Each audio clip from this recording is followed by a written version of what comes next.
and welcome to day 7 video. I am Denver Jones. I've been traveling this journey of the Video Making Mastery Challenge every day without fail.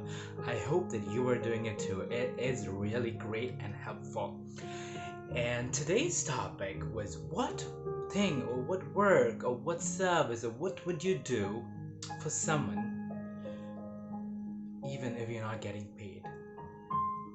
Our coach and mentor in this program said he will make videos because he loves making videos. He will also talk to people and help them out in their struggles and troubles. And those were two things that he would like to do, which he does, which he will also do even if he's not getting paid. For ease of tackling the question, I have divided this video into 3 parts, not 6, 3 parts. Okay, the first part is should you be paid for something that you do? The second part is, if I was not paid also, still what would I do? The third part is, if I was giving a valuable service, something which I was charging for as well, would it be justifiable, or would I give it also for free? Thanks for taking time for dropping by, and I hope this video will be enjoyable for you. So coming right into the topic, jumping without wasting any time, the first one, should you be paid for something? What would you think? Okay, now if you have a skill, if you have something that you can do for others, be it painting, be it healing, what I mean to say is, providing mental health care, physical health care, or cooking, or transporting stuff, whatever it be, whatever, it can be anything under the sun. Should you be paid for doing some work? It is written, a workman is worthy of his wages. So yes, you should be paid. And what if you have a goal, or you have a skill, and you are giving service, but you're not able to monetize it, or not able to benefit from it? Okay, say you had a great position, a high position, and job and stuff, and then you said, oh, this is not for me, I was born to do something else. And so you follow your passion, but then you find yourself still not able to make a living out of it. Is that something good? Is that something justified? If you find yourself in such a position, work on learning steps that work, so that you can transform your life through what you like to do. So that out of the way, part 1 is done. Part 2, if I was not paid, still, what kind of things would I do? Here I would like to mention a few of my passions, you could say. Yeah, a few of my passions. One is singing. I would sing. You call me anytime, anywhere. Call me anytime, anywhere. Be it the stage, be it in front of 100 people or 1,000 people, or even just for you alone, I will sing for you. So that's one thing. Second thing, cooking.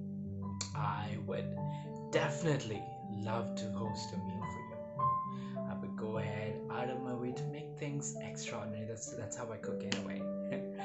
Alright, so cooking is one, singing is one, writing is another passion, but I'm not finding too much time to pursue that. But yes, given something to write, I would do it for free.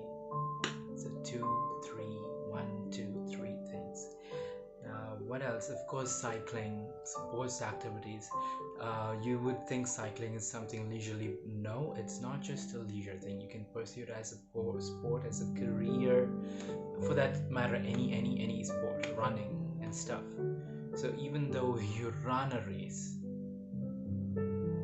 you get the benefits by running, even though you may not be paid in the end. You may not get the medal up there, but you are getting a medal in your heart. Your heart is getting healthier, your life is getting healthier, you can run longer, live longer. That is one. And lastly, in this category, I'd like to add, I would like to share the good news of salvation with anybody who is willing to listen. Why would you ask, why would I do such a thing? Because even if you don't pay me, if you don't pay me for that, why would I do it? Because, my friends, because people, because you, talking to you, that has been paid for already. And even if no one knows the estimate, you cannot value the estimate of one person, one individual, how important it is, a person. Okay, and this has already been paid for by an immeasurable price, which cost the Son of God his life. Okay, so the cost and the payment is already done, and even if I do all that I can, I still remain a debtor because I am not worthy to have eternal life. Because it says the wages of sin is death, but the gift of God is eternal life through Jesus Christ the Lord, the righteous. So it is a free gift, just like the sunshine which is given to all of humanity every day, the deserving and the undeserving, the rain which waters the earth and nourishes the plants, and the light which causes everything to grow, and the air that is free to all. God's gifts are things which are given freely, and we are not asked to pay for it. Now with this current situation, with the pollution and all those things, that the situations that humanity has brought about, yes, you might even have to pay for water. You do. You might there might come a time when you have to pay for air. I've heard of people buying air because of the pollution. So I would another thing is, if you ask me to talk to you about the gift of salvation, which is within the reach of anybody who desires, I would do that freely. Now that was point 2. Now going on to point 3. If I was doing some valuable service, something which I do, would I also give it for free? Before I go more into details on point 3, I'd like to tell you a parable. It is a story which happened and it has meaning in it. Okay, it is the parable of the Good Samaritan. I do not know if you have heard the story before.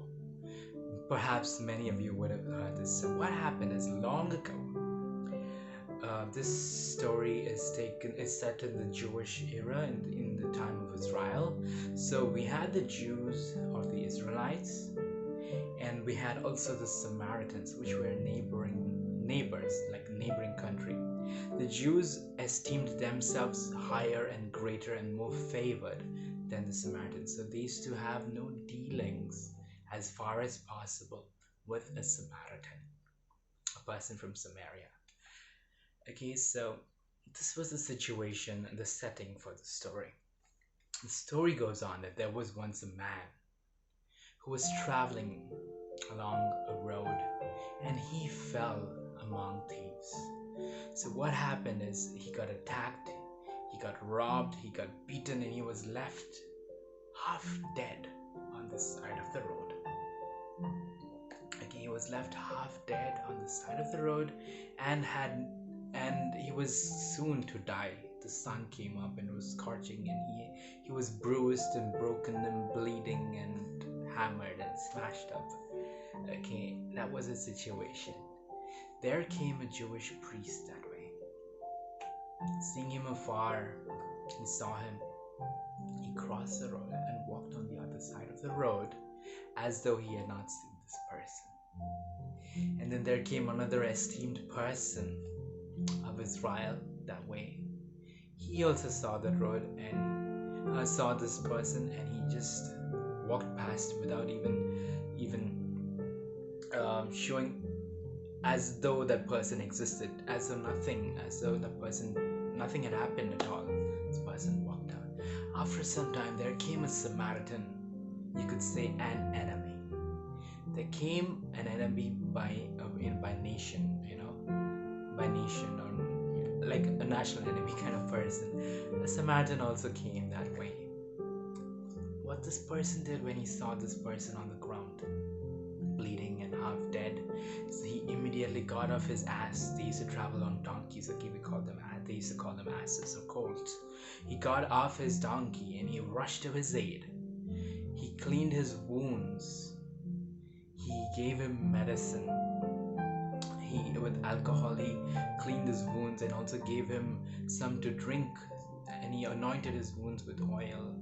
And he put him on his own donkey, on his own transport, and he took him to an inn. And at the inn, he told the housekeeper, the innkeeper, take care of him and take this money to cover whatever expenses you may incur in lieu of taking care of him.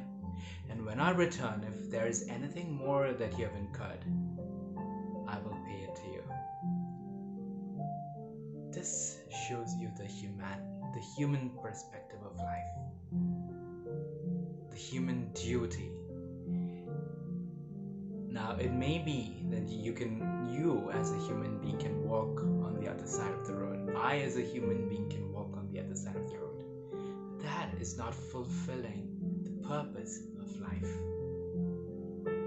That brings me to the third point. If I was giving some valuable things, so say I was a doctor, or say I ran a chain of restaurants, or I was a chef, or I was whatnot, a cab driver, or